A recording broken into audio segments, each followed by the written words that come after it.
afternoon and welcome to NASA's Johnson Space Center. I'm Courtney Beasley and I am joined by NASA astronaut Frank Rubio. We will be taking questions from here in the room on our phone bridge and through social media using the hashtag AskNASA. Frank, thanks for joining us today. Yeah, Courtney, thanks so much, and thanks everybody for being here. It's great to finally put some faces to names. I've been staring at a camera for 12 months, so it's great to be here. Well, we sure are happy to have you home. There's a lot of people here who are ready to ask questions. For media in the room, please state your name and affiliation when called on. We'll go ahead and start here in the room. Go ahead.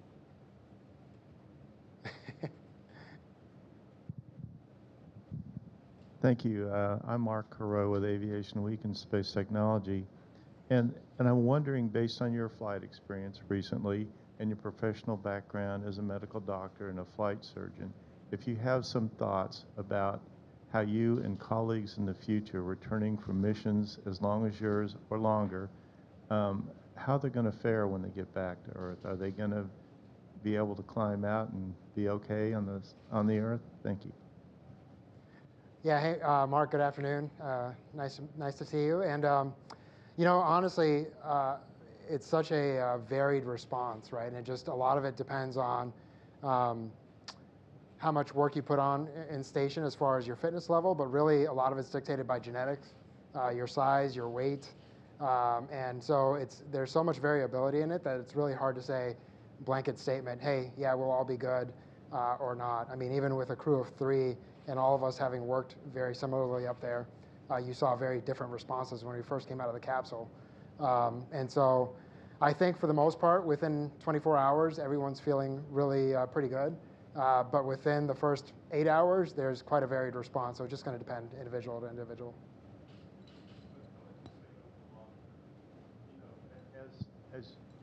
As you begin to go through the routines that you had on life on Earth before you did your missions, can you bounce back and sort of? Yeah, I mean, again, so I can only speak to my experience, and I've been very pleasantly pleased. I honestly had a lot of curiosity myself, just medical curiosity as to how my body was going to respond. And within a week, I actually felt very normal. Within 3 days, all the vertigo was gone. You know, there's a little bit of vertigo when you first land, and for the first couple days, you kind of veer to the right or to the left as you're trying to walk straight. Your mind is perfectly clear, but your body's just not quite responding the way you expect it to. But within about 72 hours, that all cleared up, and I felt like I was really at a pretty high functional level. But again, that's kind of my response, and so that's really all I can speak to. Gina, go ahead. Gina Sinceri, ABC News. Your mission, you know, in space is over, but down on Earth, the research continues. And I remember Scott Kelly had talked after his mission about his eyesight. You know, you talked a little bit to Mark's question about how your body changed. Did your eyesight change, and how long does the research on what this did to your body last? I mean, we're talking years now? Yeah, so we do have an incredibly robust research program here at NASA, and you do feel a little bit like a guinea pig when you first get back, but in a good way, right? Like, there's just so few of us, and so for anything that has to do with medicine, you just need lots of numbers to have the proper power for a study to be able to generalize statements like saying, hey, this is how the population is going to respond. And again, we're a pretty unique population anyways. So as far as my eyesight, honestly, I was pleasantly surprised. The glasses that I was most recently using on station, I found that they were too strong when I got back. I did not experience any long-term detrimental effects that I can tell. Again, they'll be studying me for the rest of my life, more than likely. But my eyesight seems to have gotten a little bit better since I returned. I think some of that has to do with, again, there's several different factors playing into it. For mine, you know, where it's somewhat age-related changes that I experienced, it just so happens that I'm hitting that point where I'm needing readers in life. I think the fluid shifts that happen in space affect your lens a little bit, and in just a mechanical way, not necessarily in a neuro-optic way. And so when that fluid shift drops, as you can probably tell, my face is just a little less puffy a couple weeks later. I think that pressure that it applies to the lens and the slight change in the shape that it provides, it goes away, and so your eyesight gets a little better. At least for me, it has. Go ahead. Pinkward from Polish Public Television. Frank, you answered the question a little bit, but I want to be concrete. What was the biggest challenge after you came back to Earth?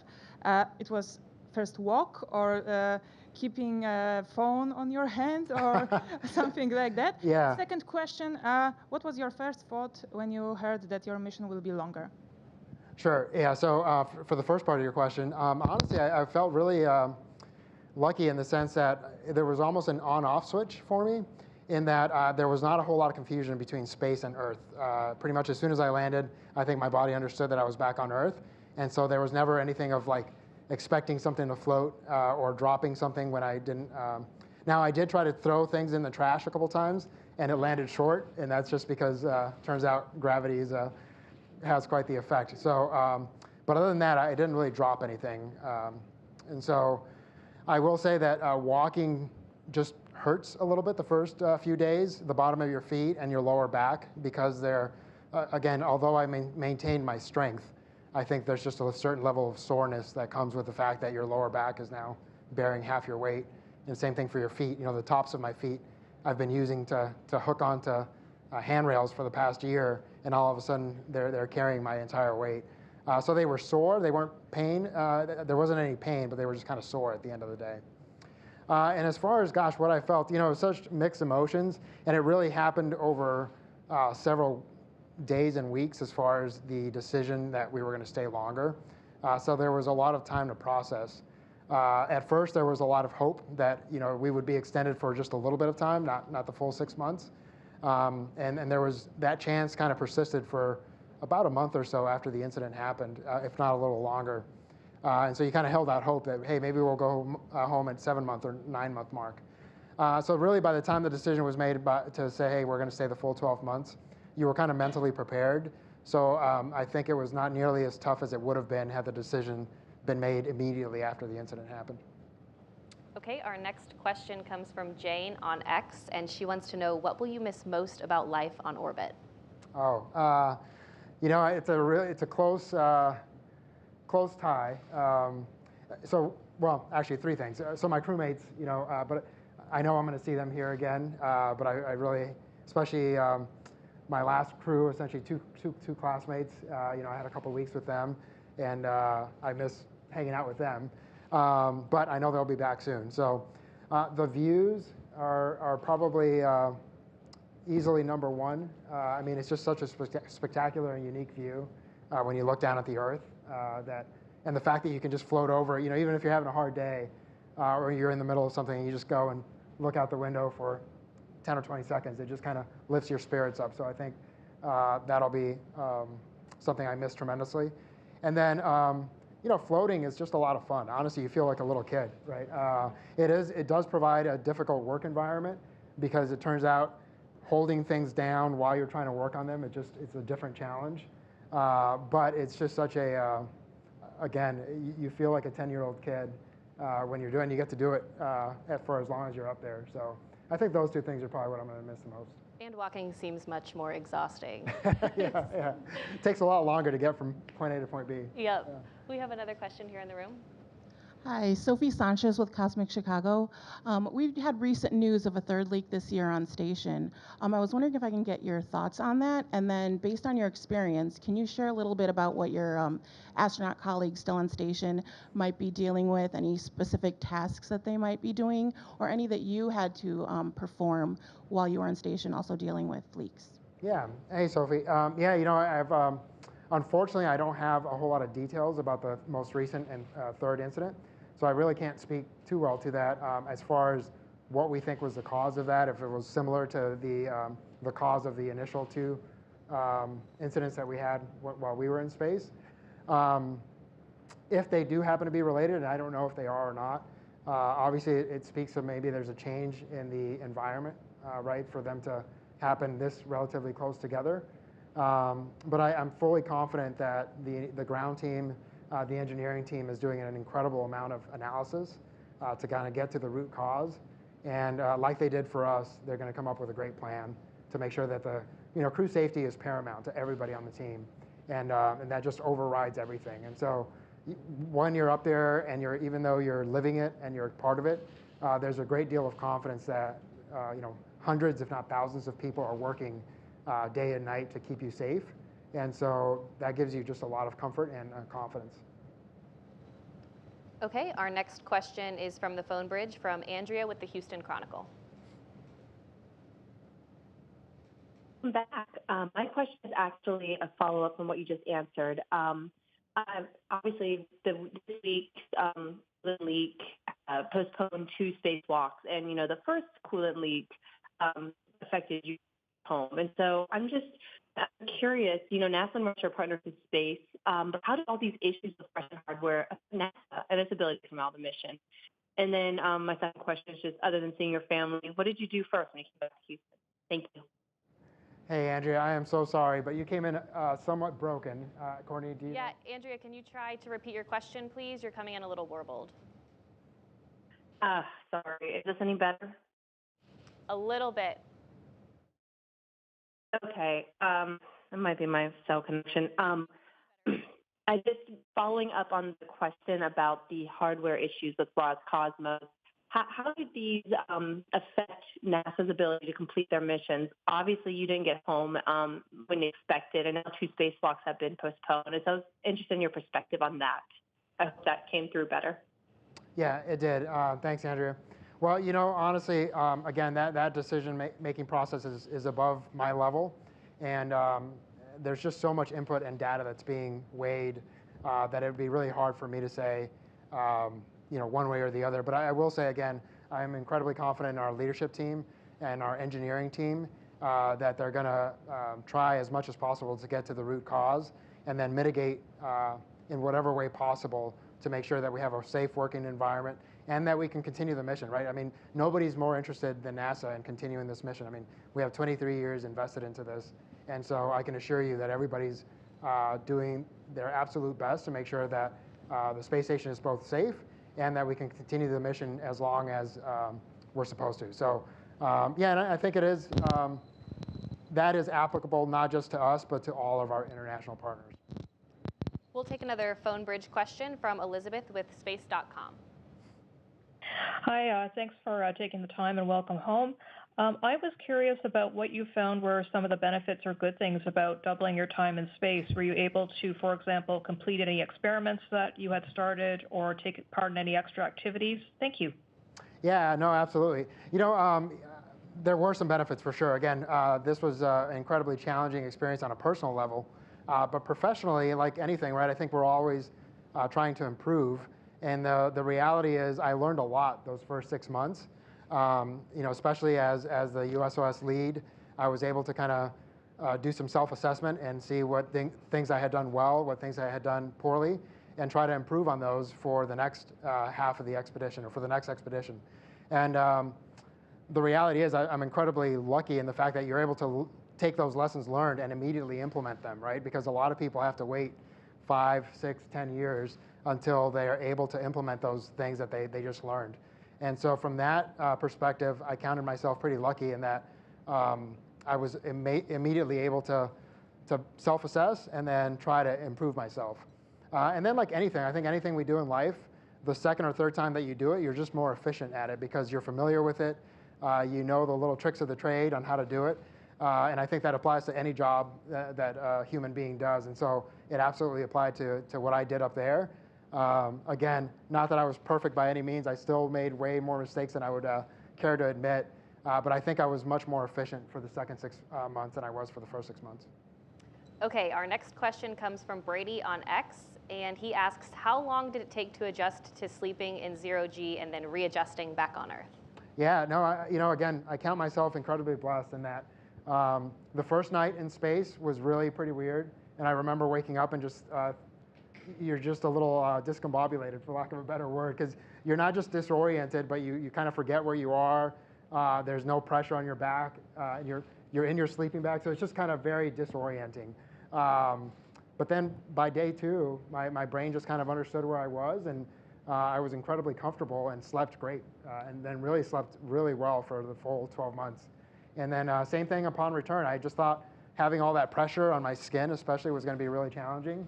And I was jet lagged, so there was a little bit of that into play. But after the first 3 days or so, when the jet lag wore off, I found that I've been sleeping pretty well.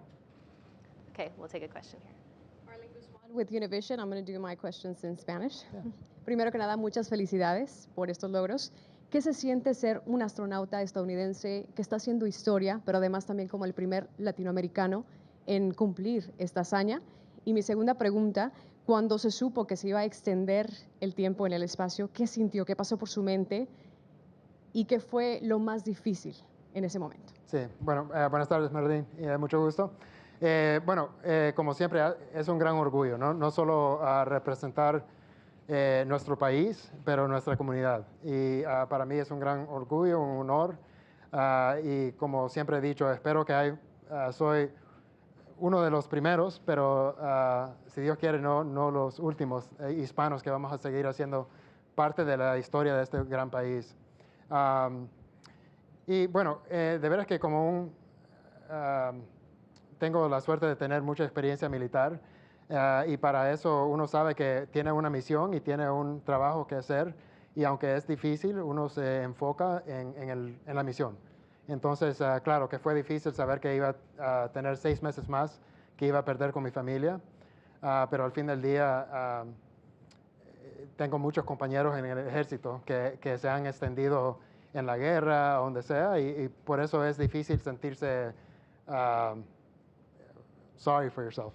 No, entonces es de enfocarse en la misión y decir, hacer la decisión que lo voy a hacer con la mejor actitud que es posible y hacer el mejor trabajo que puedo. Yeah. Okay, we'll take a question from the phone bridge from Jackie with the Times of London. Hello, can you hear me okay? We can hear you. Marvellous. Thank you very much and welcome back to Earth. I'm interested in the psychological aspect of what happens when you're told that you're going to actually be spending a year in space and almost twice as long as you'd expected. I wondered if you could talk about your relationship with the tomato. Anyone who's seen The Martian knows what psychological boost you can get from, seeing life up there with you. But can you talk us through that, how something like watching a plant grow in space keeps you somehow connected to life on Earth? And also a little of that psychological and personal aspect. You said there were some personal challenges, and we don't see those family impacts and the behind-the-scenes adjustments you have to make when your mission is extended. Could you just talk us through some of that and give us some insight? Thank you very much. Sure. Jackie, good evening. I think your time in London, and thanks for the questions.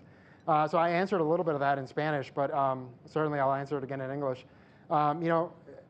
Every individual obviously is very different, right? So I think we'll all handle it very differently. For me, again, to some degree, I was lucky in my military background.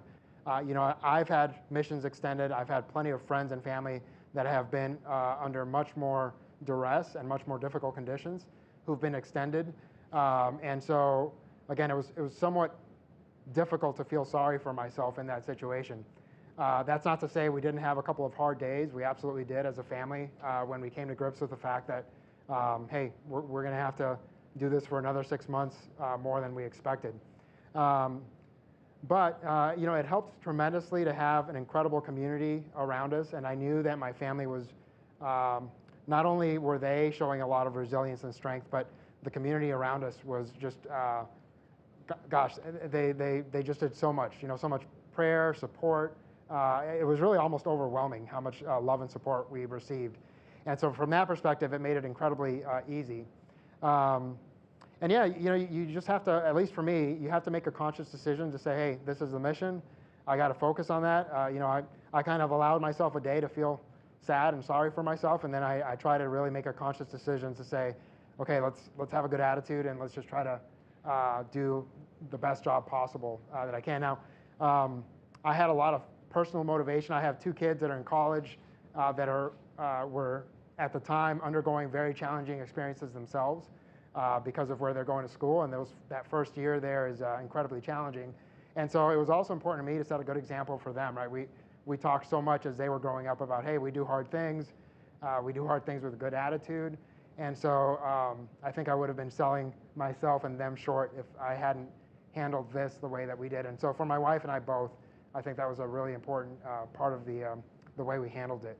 But I think overall, the love and support we received made it way, way easier than I think people might expect.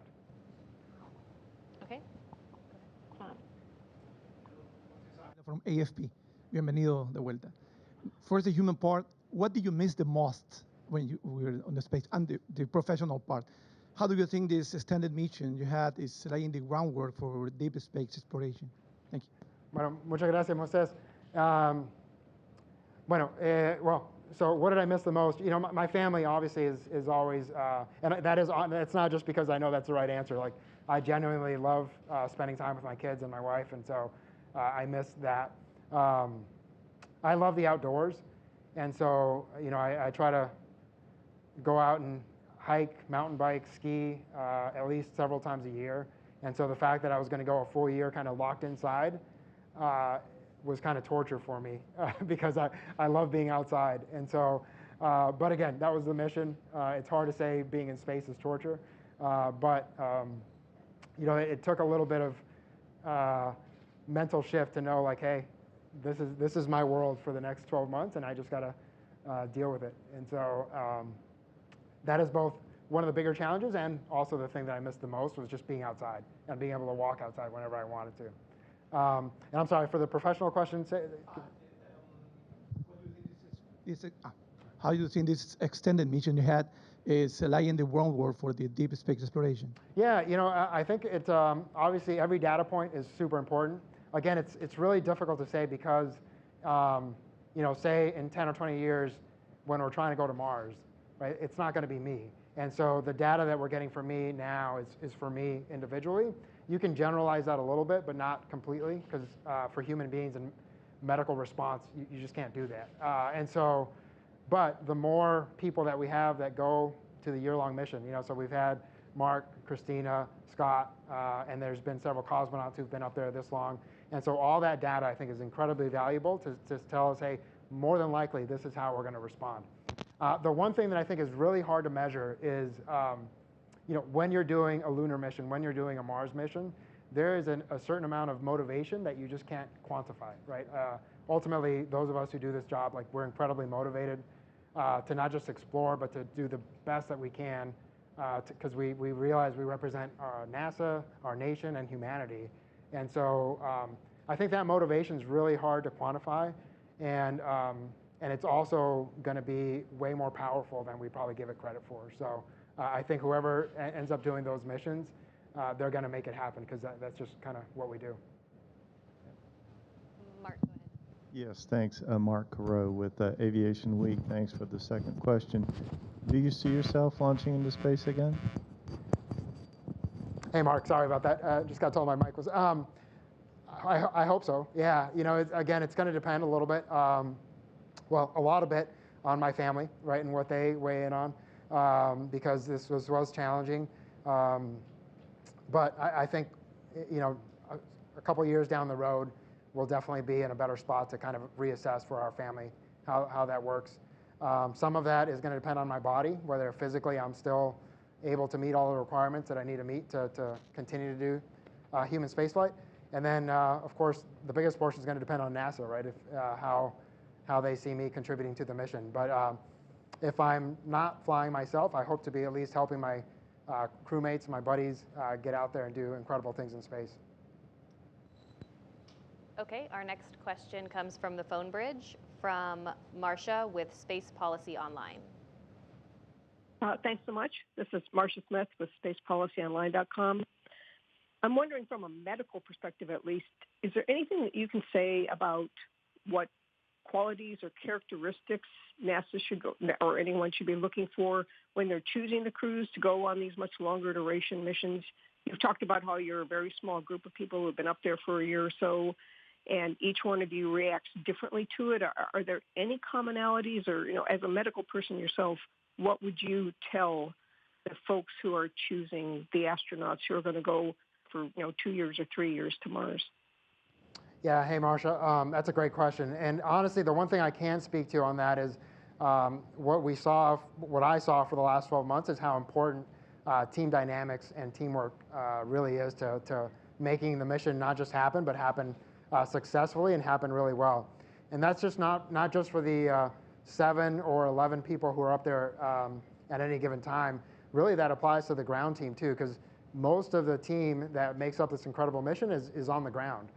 So that's the flight directors, the flight controllers, all the science people who make everything happen, and really just the ground support. I mean, we have hundreds and thousands of people throughout the world who support this mission, and it all kind of just melds in this incredible way to make this thing happen. But obviously, the crew that's out there together for an extended period of time, I think the better you work as a crew, the smoother it tends to go. And again, I was super blessed to have really good crewmates, and I don't know that I could have asked for better crewmates for the 12 months that I was there. And so the one thing I walked away with is how incredibly important that was, not just psychologically, but also just to making things happen. Because you know, if I was struggling with something, my crewmates would jump in and help me out.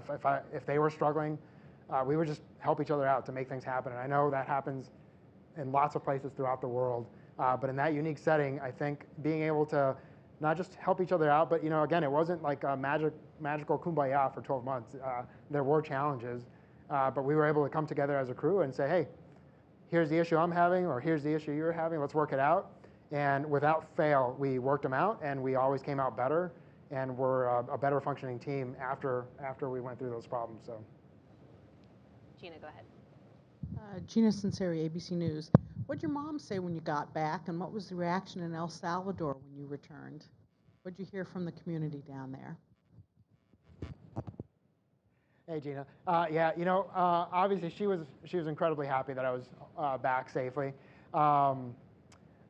Gosh, you know, I've been amazed, both my mom, my wife, and my kids, the resilience they've shown, especially my mom and my wife throughout my life.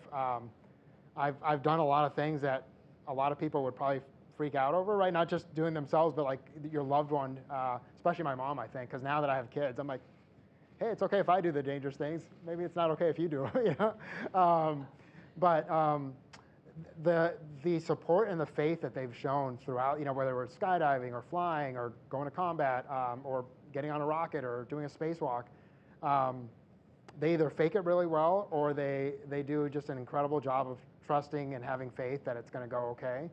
And so I've never had any trepidation from their side, which has helped me tremendously, right? Because I'm not the type that dwells too long on the risk. Obviously, we do an incredible job of assessing the risk and managing the risk and making sure that we have every mitigation possible. But then I don't spend a lot of time, I guess, fearfully thinking about it, right? You just kind of assess it and you do what you need to do to mitigate that risk. And so knowing that they're able to handle it well also helps me kind of focus on that. So, and then, yeah, you know, the support that I've had from the Salvadoran community has just been incredible. You know, the country has had, unfortunately, a tough history. A lot of things that it's known for aren't necessarily great, but they're great people, and they're incredibly kind, hardworking, good people, right, the vast majority. And so I feel really fortunate that I'm able to kind of represent the country and that community and the people in a good way, and hopefully start turning the tide towards when people hear El Salvador, they think of really positive things, because really the vast majority of the people from that country, that's what they represent. Yes, hello. I wanted to know about the tomatoes you tried to Oh, yeah. grow. Back to the tomato. Yeah, okay. So I think people have heard that story. We were growing tomatoes to try to figure out, hey, again, as we approach longer term missions, we need to be able to grow our food and sustain, and it's really important to have fresh food. And so we were growing some of the first tomatoes. I harvested, I think, what was the first tomato in space, and I put it in a little bag.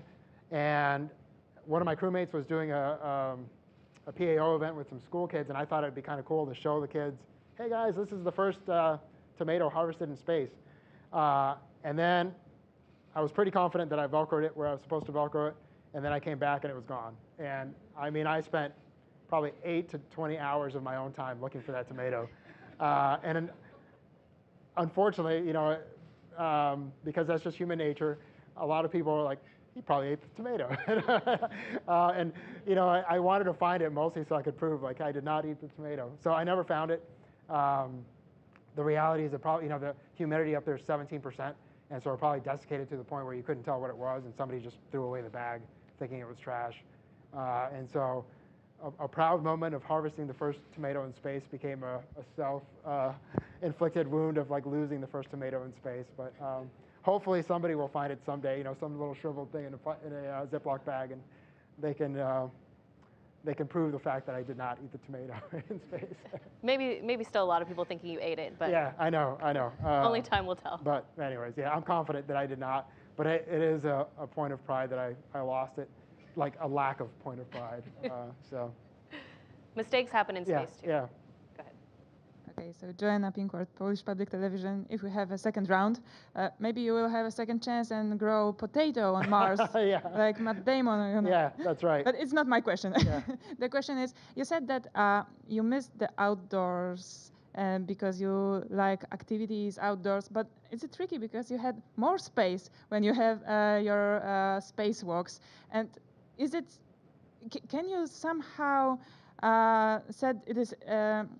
A little bit like on Earth, or is completely different? Because I haven't been to space. Yeah, no, gosh, and I do wish everybody could go to space for a day, because it really, it does so many things. One, it makes you appreciate what we're capable as humanity, right? When we put our joint efforts towards something good, we're capable of incredibly good things and incredibly amazing things. And so that to me is just such a cool thing to not just experience, but appreciate while you're up there. It makes you appreciate how unique our planet is and how thin our atmosphere really is, and how little is protecting us from the vastness of nothingness that's out there as far as vacuum. And just it's an environment that has zero forgiveness, right? Like I think that's hard to really explain to people, is the fact that if something fails, it's immediately catastrophic up there, right? And so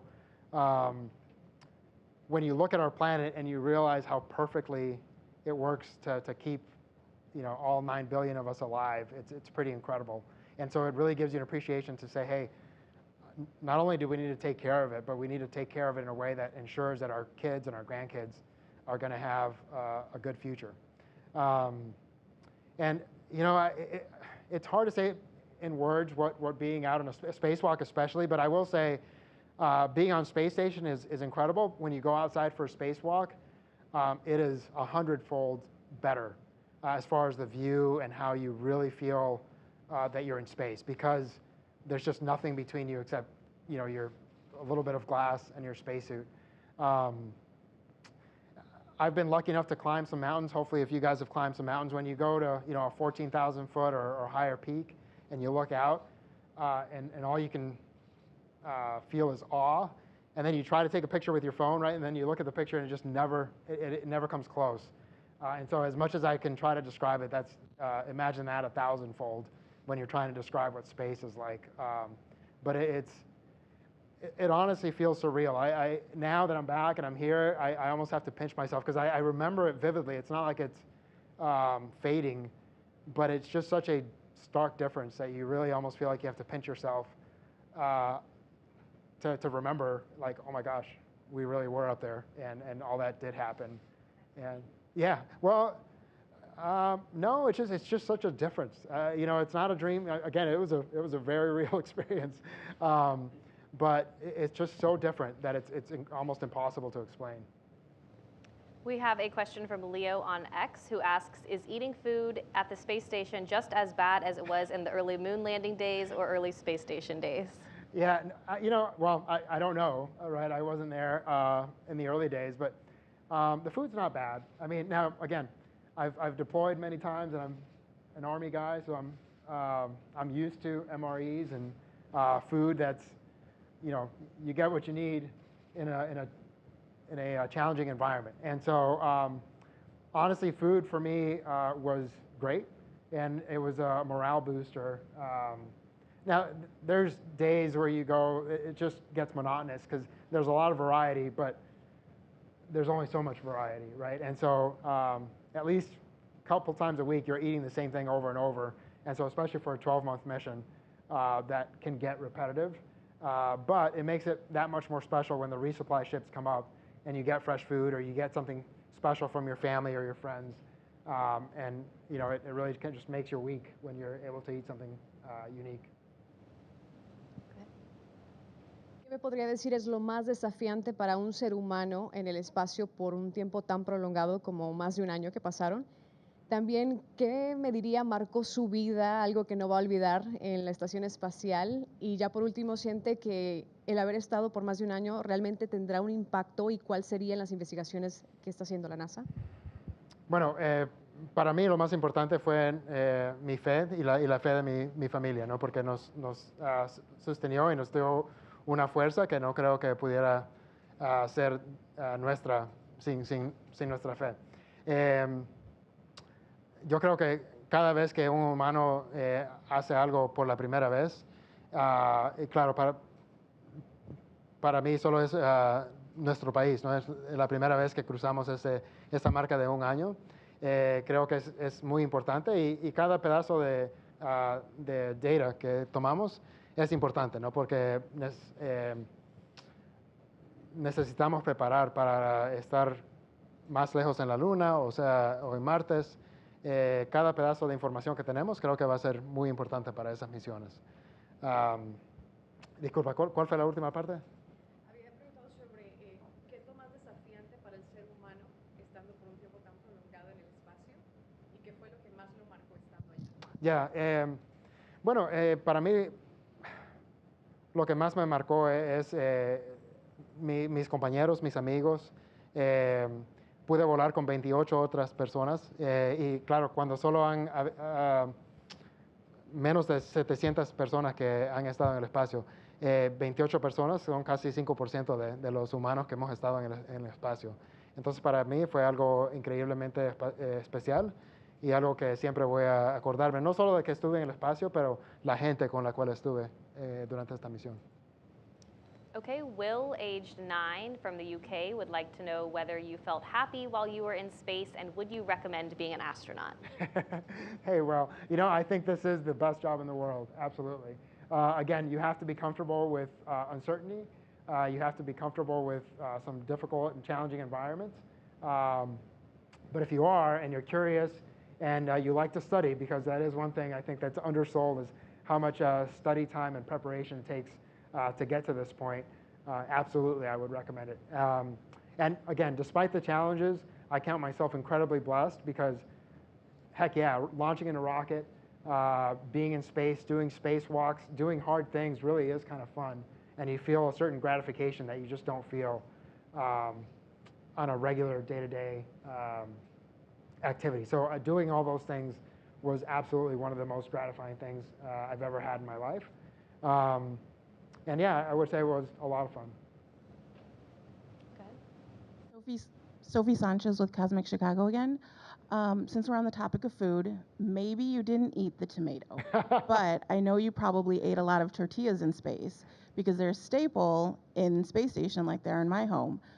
A lot of folks don't realize how much space tech has gone, or food tech has gone into making tortillas shelf stable for space, and that's trickled down to the tortillas we buy for ourselves. So I'm going to put you on the spot. Your mother's tortillas or space tortillas? Which did you prefer? And what was your favorite meal to have on a tortilla? Yeah, so thanks, Sophie. You're right. So for those that don't know, bread, unfortunately, the crumbs that come with bread aren't great on space station, and so we default to tortillas as our form of bread because they're not as crummy. And so, yeah, every day, most people have at least one. Honestly, I started off eating probably one or two every couple days, and then I really cut back just because it got a little bit monotonous after a couple months. And so on station, we mostly have flour tortillas, and in El Salvador, which is really when you say my mom's tortillas, they're more corn tortillas, and so they're completely different. And so I would have to say my mom's tortillas are definitely better, but honestly, by the end, I was probably having one every couple weeks. It wasn't that common for me to have them, and it's just kind of an empty calorie, right? And again, for me, and I think the shorter amount of mission, the less you have to worry about. The longer you're up there, the more you kind of start thinking about your health and kind of choices that you're making and And for me, it was really important to try to stay as healthy as possible because I wanted to return really as high a function as I could so that I could be with my wife and kids as soon as possible, right? Because you can spend several weeks debilitated if you're not careful about taking care of yourself. And so I really tried to invest a lot of effort into that. Okay, we'll take another question from our phone bridge from Andrea with the Houston Chronicle. Hi, I hope this one comes through a little better. I'm curious, other than seeing your family, what's the first thing you did in Houston and what's the first thing you ate upon getting back home? Thanks. His mom's tortillas. No, well, gosh, that is a great question. You know, Andrea, I went home and you know, it's essentially you come back, you fly. We landed in Kazakhstan, and then within 24 hours, you're back in Houston. So really, the first thing I did, unfortunately, is not very exciting because you actually go directly to the lab, and they draw blood work, and they start doing the science studies right away. And so you're somewhat going straight into science mode for the first few hours. And so then after that's over, then you get to kind of relax and spend some time with loved ones. And you know, my two kids from college were able to come back and spend time with us.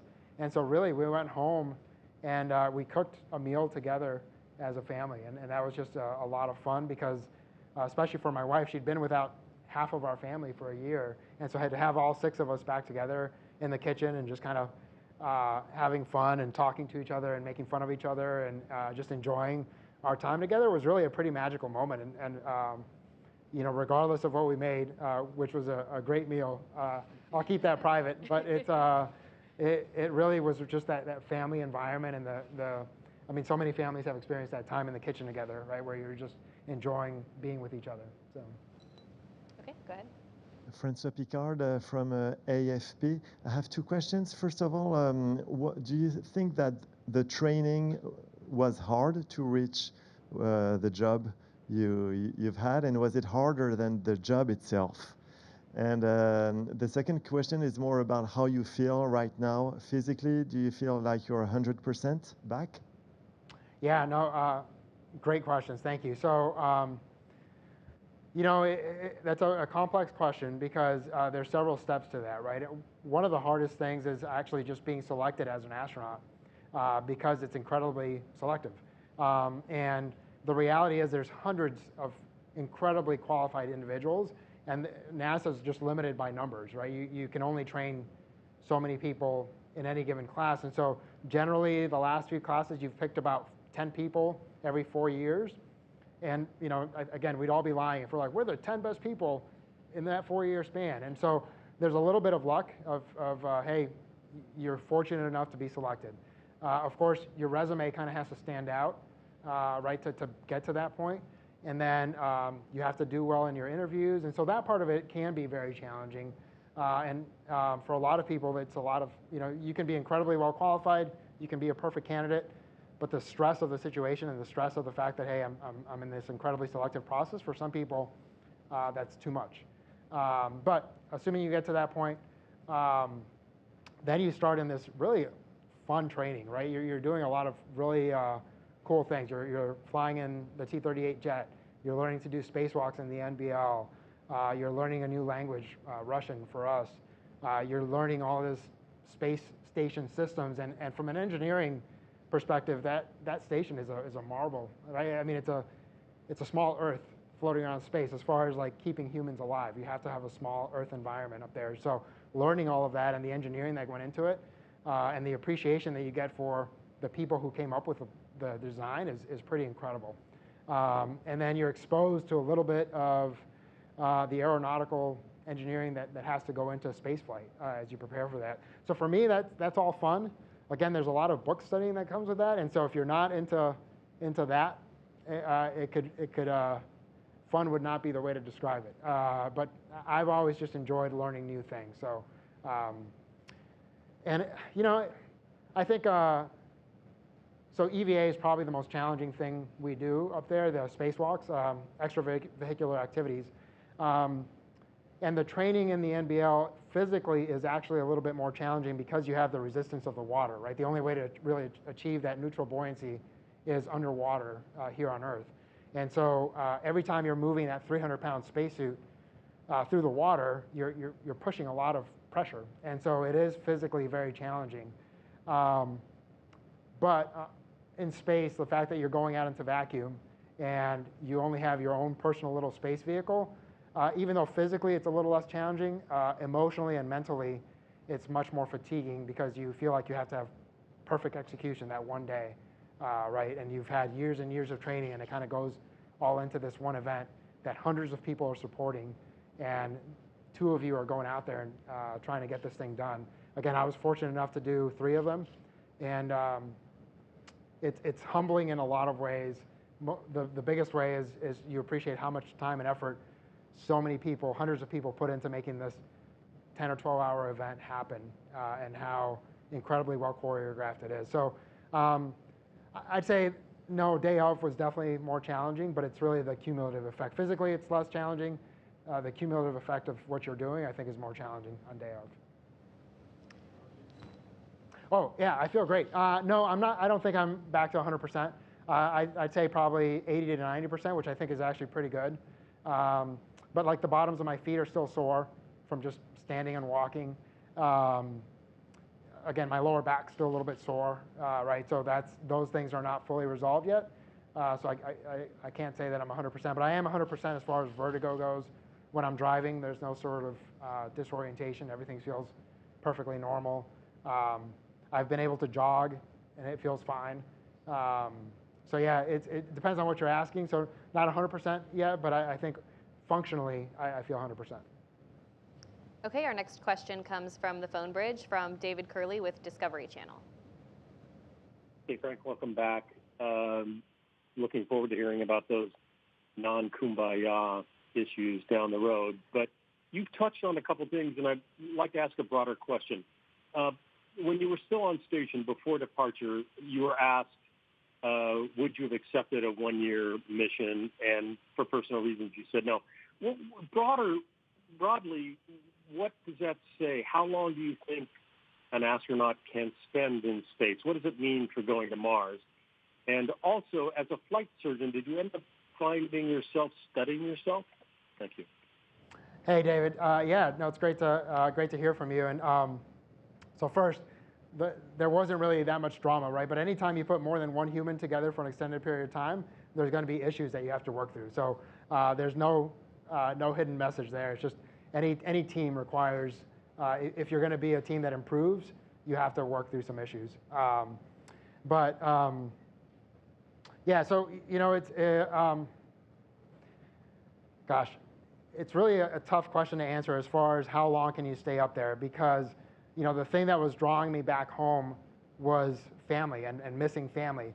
But on the flip side of that is the thing that grounded me the most and allowed me to perform was family, right? And just having that foundation and that love and that support, I think, allowed me to actually do a better job for the time that I was there. So I think it'd be false to say, oh, you know, I needed to come home because of my family, but or I could have stayed longer without my family, because I think that's actually absolutely wrong for me.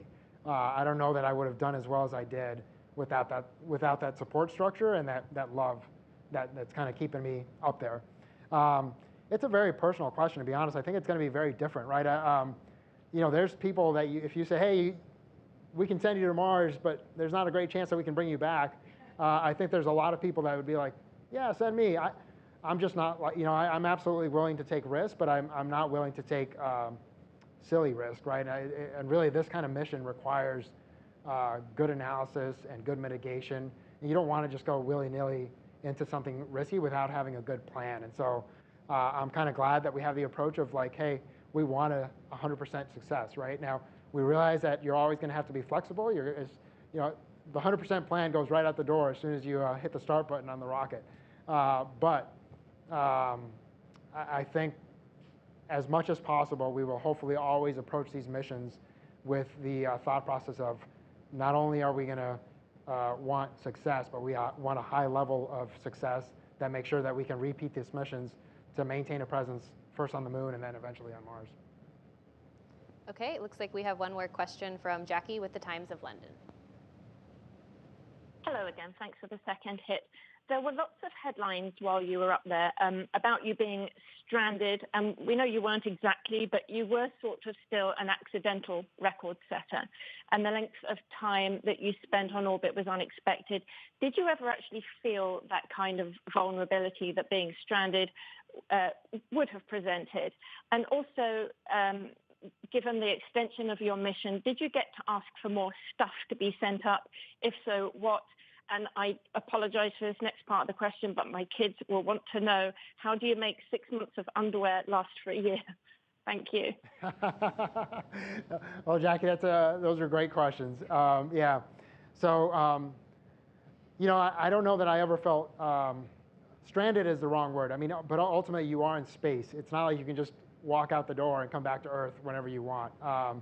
So there's definitely limitations to transportation, but that's the case of whether you're up there for a week or you're up there for a year, right? Like you're just limited by the fact that you have to have a spacecraft to get up there and get back.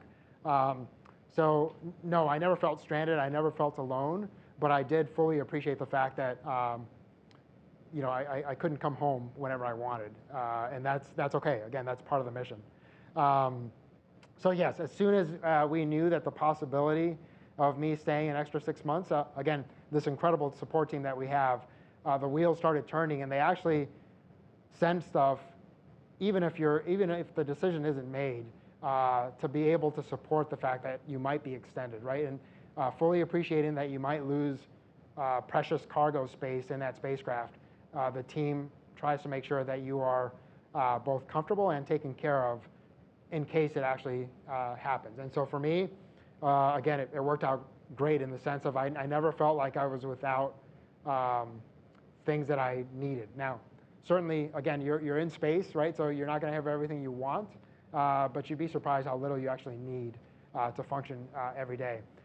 So unfortunately, we don't have a way to wash clothes in space. So generally, what you do is you send a resupply of whatever clothing allotment you're given.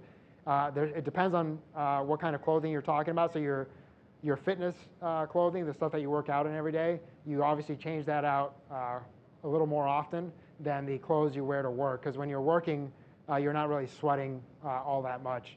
And so you'll wear those clothes for a little bit longer than your workout clothes. And then you just have enough of those to last you for the duration of your mission.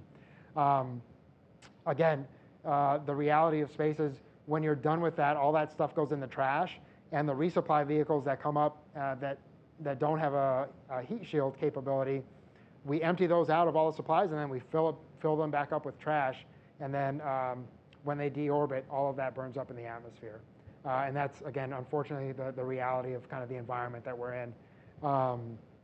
But we do try to wear those clothes and use the things as long as possible to maximize both the efficiency and to just make the best use of our resources. All right, well, that's all the time we have for our press conference today. Frank, thanks again so much for joining us, and thank you to all of you for joining in through our various platforms today. We'll see you next time. All right, thanks everybody.